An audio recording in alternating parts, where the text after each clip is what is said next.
আসসালামু আলাইকুম। আমার কৃষি ইউটিউব চ্যানেল থেকে আপনাদের স্বাগতম। এই দেখুন বন্ধুরা, আমি দুটো কাঁচামরিচ গাছ লাগাইছিলাম।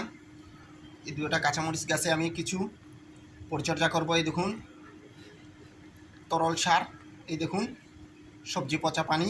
আপনারাও আমার মতো এভাবে দিতে পারবেন। এই তরল সারটা দিলে গাছে ফুল ও ফল দ্রুত আসবে, আর গাছগুলোও তরতাজা থাকবে। আপনারা আমার মতো এভাবে এভাবে চার পাঁচটা খুঁচিয়ে গাছের একটু দূরে দূরে দিয়ে দিবেন। গাছের গোড়ায় দিলে গাছ ফাঙ্গাসে ধরে যাবে, গাছটা মরে যাবে। এভাবে দিয়ে দিবেন। এই দেখুন গাছের দূরে দূরে দিয়ে দিবেন। দেখুন বন্ধুরা, আমি কীভাবে দিতেছি, আপনারাও ওইভাবে দিবেন। আর গাছের গোড়ায় ডিমের খোসা দিয়ে দিবেন, রোদে শুকাইয়া দিয়ে দিবেন। আর আপনারা গাছের গোড়ায় সবজির খোসা